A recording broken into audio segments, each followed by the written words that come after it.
Ngayon, no, balikan po natin itong Kalinan, itong modern bus terminal dito sa may Lacson.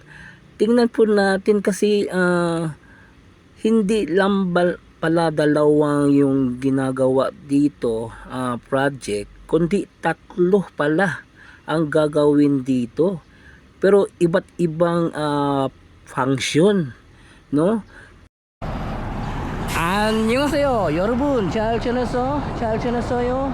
보고 싶어 행복해서 만나서 반갑습니다. Ako po si Christopher Patal. Ngayon po patungo po tayo ng Kalinan.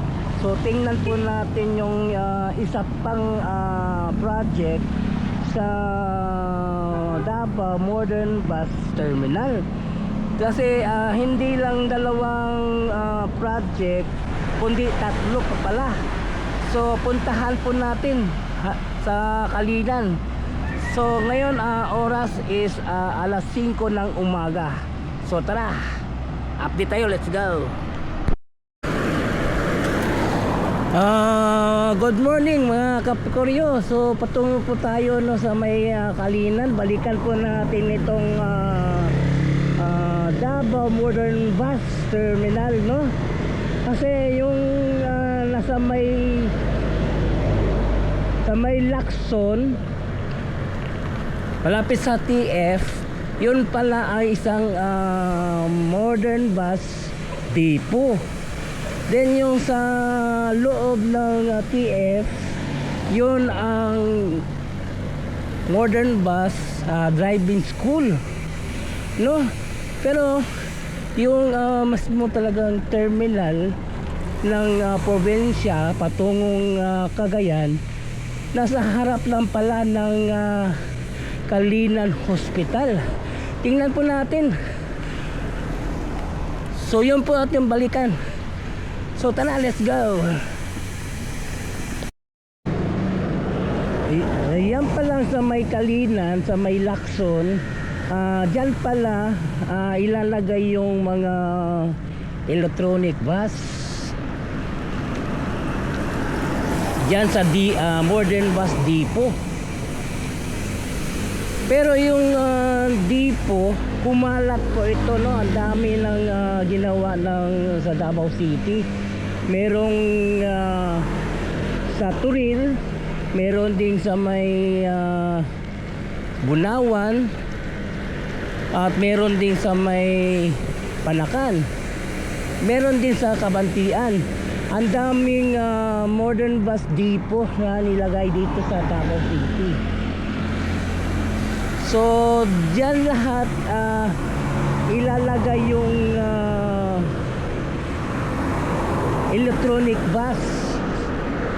So bali dyan sa may Kalinan, hindi lang pala dalawa yung project dyan, kundi tatlo pala yung project ng Davao Transport Modernization Project, no? So puntahan po natin yung Kalinan, yung pinaglalagyan talaga ng modern bus terminal, provincial bus patungong Cagayan.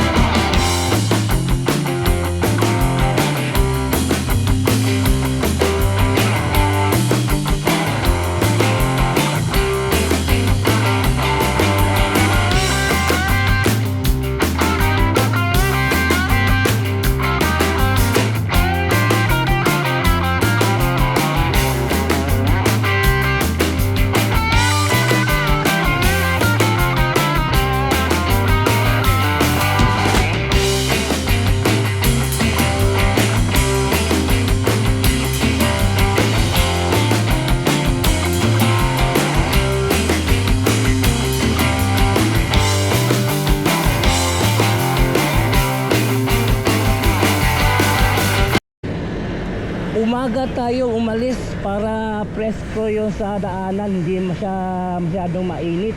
Kasi pag alas 8 ka umalis, sigurado tirik na ang araw niyan na saka masakit na.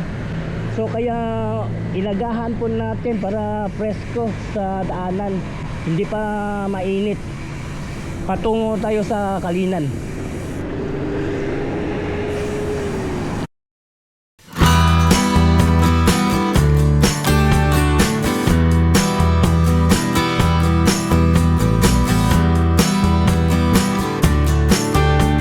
Ngayon balikan po natin itong Kalinan, itong modern bus terminal dito sa may Lacson. Tingnan po natin kasi hindi lang pala dalawang yung ginagawa dito project, kundi tatlo pala ang gagawin dito. Pero iba't ibang function, no? Kaya sisilipin po natin itong ginagawang Davao Transmodernization Project, no? Kasi may mga iba't ibang mga projects sa Davao City katulad ng Bunawan. Then sa may Panakan, itong modern bus project. Kaya balikan po natin itong Kalinan kasi meron tayong natuklasan dito. May iba't ibang palang function itong terminal itong modern bus terminal, no? So ito pala ang modern bus depot. Dito ilalagay yung mga electronic bus. At ito naman yung driving school dito. Malapit lang dito sa may modern bus depot. So maraming modern bus depot na nilagay dito sa Davao City sa iba't ibang mga lugar katulad ng Bunawan, Panakan at Kabantian. Ito yung mga modern bus na ginawa ngayon dito sa Davao City.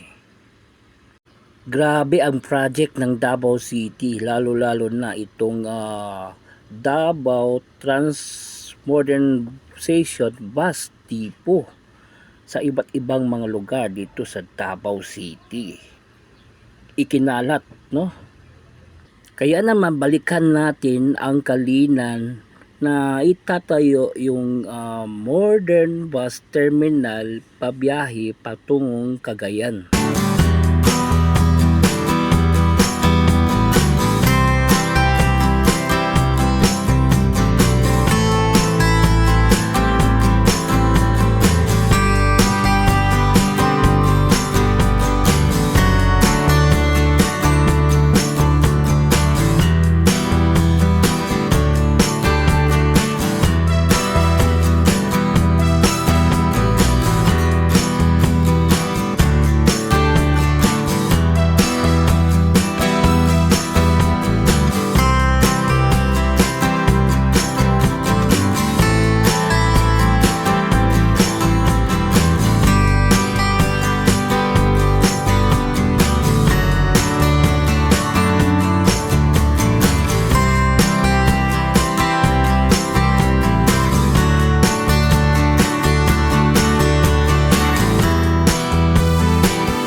Davao Public Transport Modernization Project.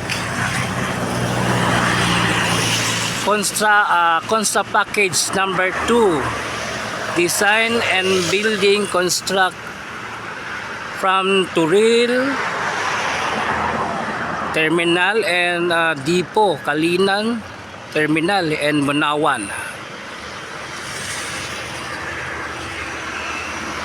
So ito na po yung paglalagyan ng modern bus terminal biyahe ng Cagayan de Oro. So ito na po yun ang area.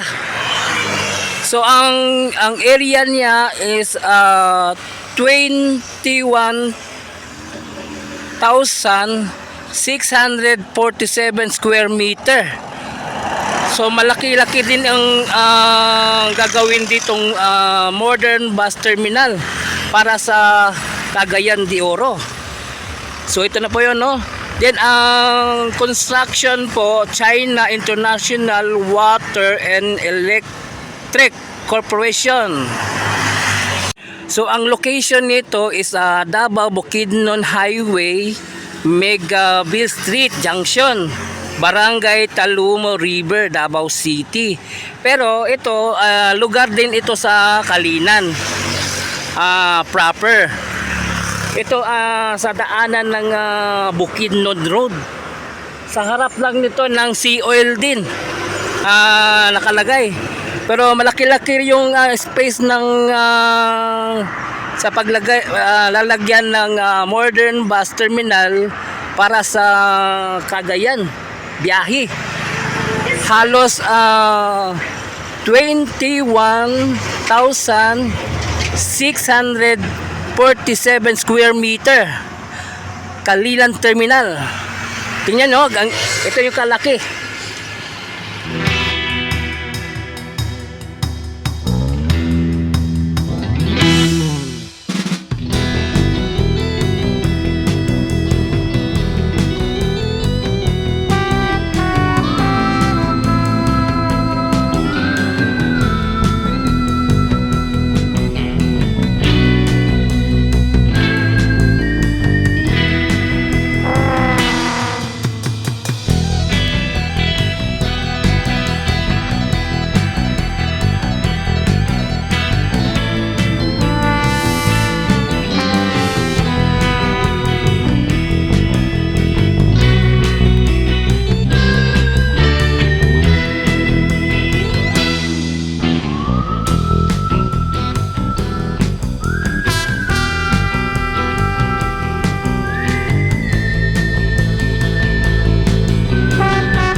Terminal para biyahing Cagayan de Oro. Then sa harap lang ng Sea Oil, no? So yun, hanggang dito lang yung update natin dito sa may Davao Public Transport Modernization Project dito sa Kalinan, no? So yun, please subscribe to my channel, Peacepeaker TV. I-follow po na ako ang Facebook page, Peacepeaker FB. So thank you for watching. Kamsahamnida, annyeong, and God bless you all.